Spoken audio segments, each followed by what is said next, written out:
Imagine if your toys went from this size to this size. A heavy equipment operator is a job where your toys get bigger.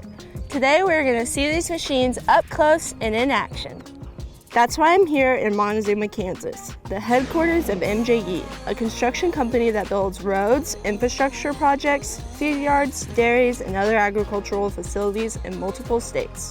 MJE has invited me to work alongside one of their heavy equipment operators, so I can see for myself what it feels like to operate one of these big machines. MJE operates approximately 350 pieces of equipment in its agriculture construction business. That's a lot of machines. My name is Gwen Jantz and my family owns MJE. I've grown up around this business and I think it's pretty exciting work. Today I'm going to show you why a heavy equipment operator might be a great job for you. Let's go.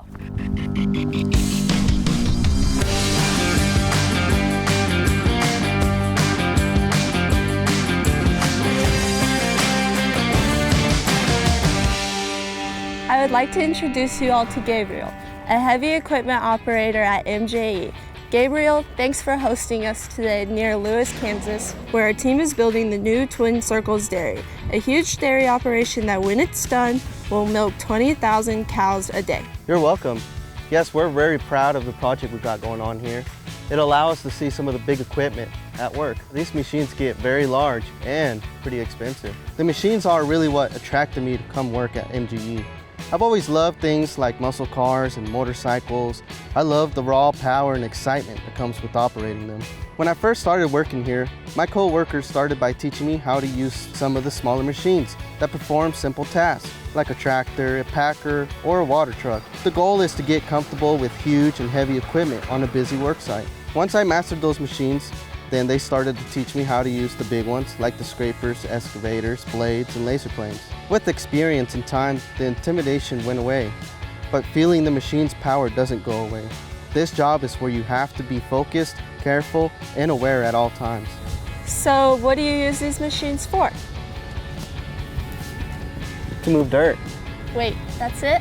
Well, you must understand, moving dirt is super important when working on construction projects. A lot of factors go into constructing buildings and large operations, but earthwork is one of them. It's our team's job to shape the land to the exact specifications necessary to build on it. Other professionals, like engineers, decide how the land needs to be formed to support what's being built. For example, if part of the land is too high, we need to cut it. Or maybe the land is too low, so we need to fill it. It's a lot like leveling out frosting on a cake. You smooth the frosting one way, and then you have to go back and fill in the holes until you get the perfect surface to support the design and weight of the structure. These large machines help us excavate, load, haul, spread, compact, and grade the dirt. Also, buildings and structures can be built on the land. That's pretty cool, Gabriel, and it makes me excited for some cake. Actually, I'm ready to run one of these machines. Can you help me? Yeah, for sure. Let's hop in this excavator and show you how to run it. But first, let me get you the appropriate safety gear. Sounds good. Gabriel showed me how to operate the excavator. I learned how to turn the tracks and spin the cab 360 degrees. I got to push and pull the shovel while scooping dirt. I was surprised how smooth the dirt felt with the excavator, like cutting through butter. We use excavators when we have a big mound kind of like this here. We get on top and we dig dirt, fill up the bucket, and that bucket of dirt we load dump trucks with. We also use this to make trenches, holes, and any other things. We also use it to lift things, move things around. You turn the excavator on one side only, it'll unscrew itself and it'll fall off. That's a joke we tell everybody, it's not true. So if you want to move the boom up, left side. If you want to push it down on the left side again. So if you want to bring the boom out that way, away from you, you go forward. If you want to bring it close to you, you bring it back. Yeah, so if you want to dig, you would open your bucket outwards, kind of like a claw machine. Bring that in, down. There you go. There's your bucket. If you want to, just move to the side. There you go. That's high enough. Then just curl your bucket out. There you go. Just to the side. There you go. perfect. It's scary. Yep. That was fun. Had a great time there? Yeah, it was cool. Kind of scary, but I got the hang of it. That's great. Well, let's go to headquarters and I'll show you some blueprints that we use to kind of figure out where we need to cut and fill. Awesome, sounds good.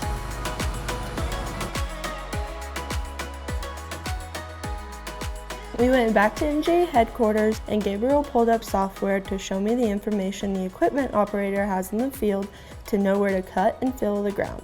It was kind of like playing Mario Kart. Here, like the center of the lagoon, there's a cut of 18 feet, 5/10, and the F stands for fills.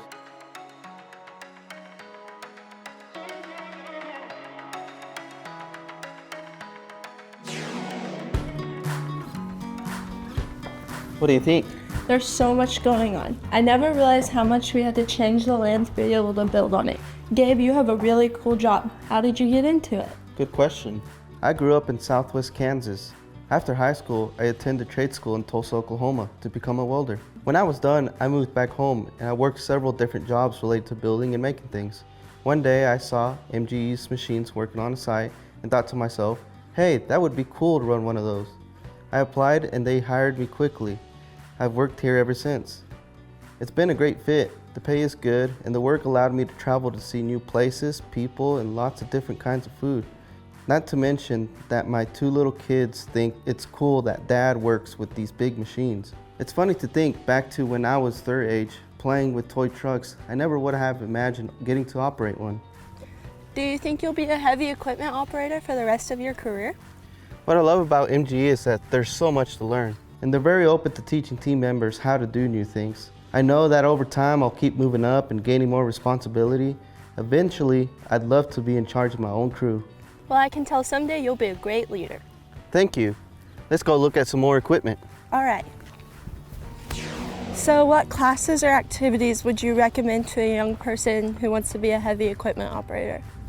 Well, if your school provides a computer-aided design course, I would definitely take that. Learning how to design, read, and follow blueprints is an important skill to have for any job in construction. And of course, you should do well in math, especially geometry. I use math all the time when measuring the land and figuring out how much dirt we need to move.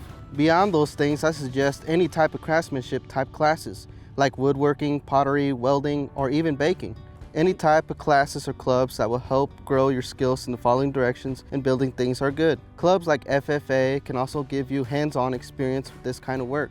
Each of these experiences build upon one another and make you the perfect candidate for a career in the industry. Oh, and be sure you learn how to drive, and not just a car. Learn to drive a riding lawnmower or even a tractor safely is a great first step to learning how to drive construction equipment. Thanks, I've already learned how to drive, so maybe I'll check out cake making next. No, seriously, every time I bake a cake, I'll think about heavy equipment now. I know, right? But yes, this is a great field for somebody that likes building things, either by hand or by machine. Thanks again to MJE and Gabriel for showing us what it's like to be a heavy equipment operator. I'll never forget what it was like to drive that excavator. It was so cool. Learn about this and other high-demand careers at HirePaths.com. Until next time, this is Gwen signing off at Twin Circles Dairy for Cool Careers.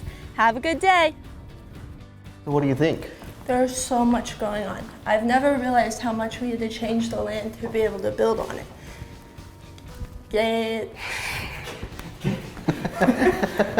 oh my god. Get Gabby. Well, if your school provides a CAD-aided, gosh dang it. It's a tongue twister. Computer-aided design course. Now, is this something you see yourself doing all day, every day? You think it's fun? I think I could do it Yeah. maybe like all day one day. No, it's fun.